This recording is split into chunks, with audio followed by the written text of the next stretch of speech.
Sevgili ve saygıdeğer değerli kardeşlerim, Esselamu Aleyküm ve Rahmetullahi ve Berekatuhu. Hayırlı cumalar, cumanız mübarek olsun. Ben Afganistan Türkler adına Ankara Büyükelçisi, Konsolosluğun, Azerbaycan Konsolosluğumuzdan ricam budur ki biz 30-40 kişi olup Azerbaycan ordusuna katılmak istiyoruz. Biz Azerbaycan kardeşlerimizin yanında Ermenistan'la savaşmak istiyoruz. Azerbaycan tek değildir. Azerbaycan bizim kan kardeşimiz, can kardeşimizdir.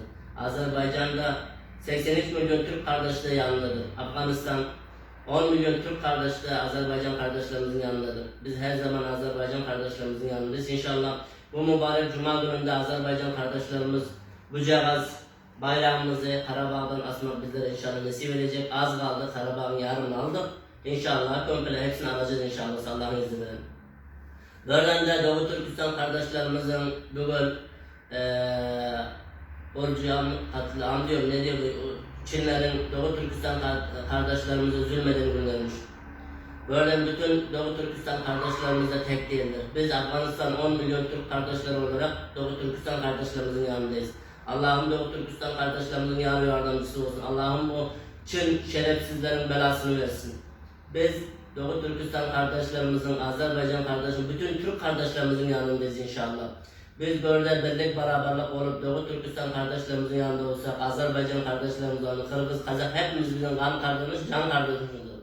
O yüzden böyle bütün kardeşlerimizi Azerbaycan karşına Azerbaycan'ın birlikte Ermenistan bilen savaşmalarını ricada bulunuyoruz. Biz her zaman, her daim, her saniye, her dakika biz Azerbaycan kardeşlerimizin yanındayız. Ermenistan'la savaşmaya hazırız. Bir de Doğu Türkistan kardeşlerimiz de tek değildir. Biz Çin bilen ne zaman istese savaşmaya hazırız inşallah.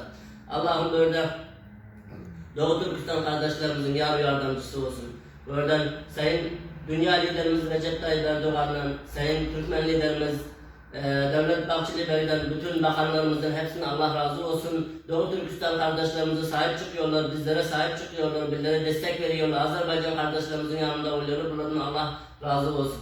Ben buradan Afganistan Türkleri adına Genç Kollar Başkanı olarak Azerbaycan kardeşlerimizin yanında olduğumuzu ve Doğu Türkistan kardeşlerimizin yanında olduğumuzu buradan bildirmek için bir ufak bir video paylaşmak istedim. Sizlerin de vaktinizi almıyorum. İnşallah bu Cuma gününde namazımızı okuduktan sonra bir dua edelim. Azerbaycan kardeşlerimizle Ermenistan şerefsizlerine yok edip kendi topraklarını kendilerine alsın. Doğu Türkistanlı kardeşlerimiz de kendi ülkelerine gidip rahat anne babalar veren çoluk çocuğun aile eşleri birlikte oturmak nasip eder. Amin ya Rabbil Alemin. Sağ olun, var olun, Allah'a emanet olun.